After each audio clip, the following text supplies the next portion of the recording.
मेरे YouTube channel math solution में आपका स्वागत है।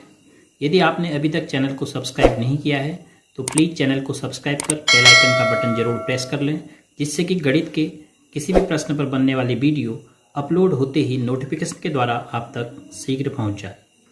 आज की ऑनलाइन कक्षा में कक्षा 6 के विद्यार्थियों का स्वागत है। प्यारे बच्चों, आज के वीडियो के माध्यम से पूर्णांकों का व्यवकलन संख्या रेखा के आधार पर सीखते हुए बिना संख्या रेखा की मदद से फिर हम पूर्णांकों को कैसे घटाएंगे, यह हमें सीखना है। तो सबसे पहले पूर्णांकों का व्यवकलन हम संख्या रेखा की मदद से कैसे करेंगे। जैसे कि आप जानते हैं, व्यवकलन और योग करना, जोड़ना और घटाना एक दूसरे की विपरीत संक्रियाएं हैं। जोड़ना और घटाना, जोड़ और घटाना दोनों एक दूसरे की विपरीत संक्रियाएं हैं, विलोम है। तो हम जब धनात्मक पूर्णांकों को जोड़ रहे थे और जब हम ऋणात्मक पूर्णांक को जोड़ रहे थे तो हमें याद है कि हम संख्या रेखा में कहाँ की ओर जा रहे थे। तो जब भी हम धनात्मक पूर्णांक को जोड़ रहे थे तो दाईं तरफ, और ऋणात्मक पूर्णांक को जोड़ रहे थे तो बाईं तरफ। किस पूर्णांक में जोड़ रहे हैं वहाँ पर से हम चलना शुरू कर रहे थे।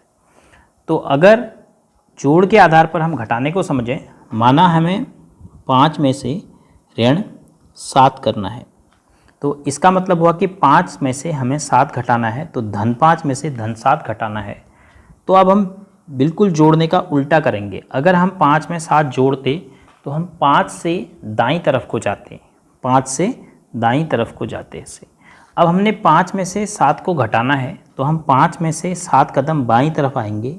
1 2 3 4 5 6 और ये 7। तो उत्तर कितना आ जाएगा? ऋण 2। अगर हमने 5 में से घटाना है ऋण 3 को, अब देखो, अब हमें 5 में से धन 3 नहीं घटाना है। जैसे यहाँ पर 5 में से हमें धन 7 घटाना था, ये बीच में जो चिन्ह है वो घटाने के लिए है। अब ये बीच में चिन्ह घटाने के लिए है। 5 में से घटाओ कितना? ऋण 3। अब हमें ऋणात्मक पूर्णांक घटाना है। तो जब हम ऋणात्मक पूर्णांक जोड़ रहे थे तो हम बाईं तरफ जा रहे थे। अब ऋणात्मक पूर्णांक को हम घटाएंगे तो दाईं तरफ जाएंगे, क्योंकि योग के ठीक उल्टी संक्रिया घटाना है।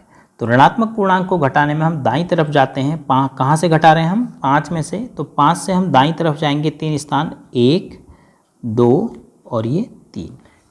तो कहाँ पर पहुँच जाएंगे हम? 8 पर। तो जब भी हम ऋणात्मक पूर्णांक को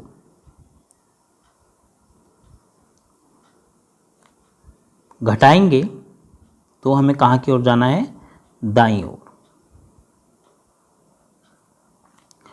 और धनात्मक पूर्णांक को घटाएंगे तो हमें कहाँ की ओर जाना है?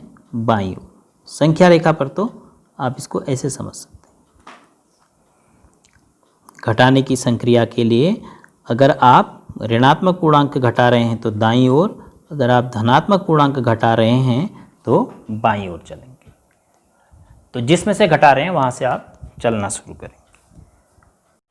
पूर्णांकों को घटाने का एक और आसान तरीका है कि जिस पूर्णांक को आप घटा रहे हैं उसका योज्य प्रतिलोम निकाल के जोड़ दीजिए। कहने का मतलब, आप 5 में से 7 को घटा रहे थे, एक 5 है धन का और उसमें से धन के 7 को आप घटा रहे थे। तो हम क्या करें? घटाने के चिन्ह की जगह आप जोड़ का चिन्ह लगा दीजिए।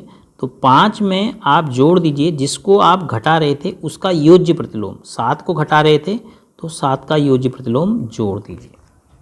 और जोड़ना आप जानते हैं, धन ऋण 7 जोड़ना है तो ऋणात्मक पूर्णांक को जोड़ना है तो आप कहाँ की ओर जाते हैं? बाईं तरफ। फिर से आप बाईं तरफ जाके आप कहाँ पर पहुँच जाएंगे? ऋण 2 पर। जैसे 5 में से आप घटा रहे थे ऋण 3 को, तो अगर हम इसको योग में बदलें तो कहने का मतलब है 5 में जोड़ दीजिए जिसको घटा रहे थे, ऋण 3 को घटा रहे थे, इसका योज्य प्रतिलोम। ऋण 3 का योज्य प्रतिलोम कितना हो गया? धन 3। तो 5 में अगर आप धन पूर्णांक जोड़ेंगे तो दाईं तरफ जाएंगे तो कहाँ पर पहुँच जाएंगे? 8 पर। तो एक दूसरा तरीका है कि अगर आप अपने व्यवकलन को योग में बदलते हैं तो जिस पूर्णांक को घटा रहे हैं आप, घटाने की जगह उसी पूर्णांक का योज्य प्रतिलोम जोड़ सकते हैं। अब हमें ऐसी स्थिति को समझना है कि जब हम 5 ऋण 3 कर रहे हैं तो 5 धन 3 बराबर 8 पर पहुंच रहे हैं। अगर हम 5 ऋण 2 कर रहे हैं अर्थात 5 में से 2 धन 5 में से धन 2 को घटा रहे हैं तो 5 ऋण 2 बराबर 3 पर पहुंच रहे हैं।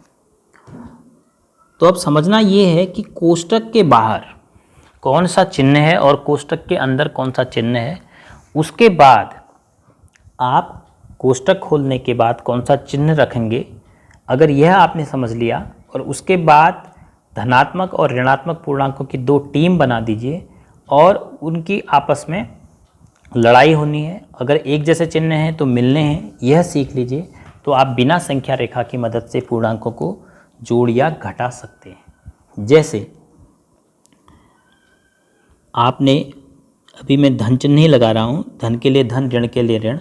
धन 5 में आपको जोड़ना है ऋण 3, फिर उसमें से घटाना है ऋण 10। तो देखो इसमें घटाना भी है और जोड़ना भी है। तो इस प्रकार के प्रश्नों को करने के लिए मैं आपको बता रहा हूँ कि आप कोष्टक के बाहर का चिन्ह देखिए। यहाँ पर धनात्मक चिन्ह है, इस कोष्टक के बाहर यहाँ पर कोई चिन्ह नहीं है तो आप इसको धनात्मक समझेंगे। यदि कोष्टक के बाहर का चिन्ह धनात्मक है तो कोष्टक के अंदर की संख्या ऐसे ही लिख दीजिए, कोष्टक हटा दीजिए। तो आप 5 को ऐसे ही लिख दीजिए, 5 के आगे धन चिन्ह ऐसे ही रख दीजिए और कोष्टक हटा दीजिए। उसके बाद फिर धन चिन्ह है और फिर है कोष्टक के बाद ऋण चिन्ह। तो कोष्टक के बाहर आपसे कहा है कि अगर धन चिन्ह है तो कोष्टक खोल के जो संख्या है उसको वैसे ही लिख दीजिए। अब हम यहाँ पर से धन हटाएंगे तो कोष्टक खोल के ऋण 3 लिख देंगे।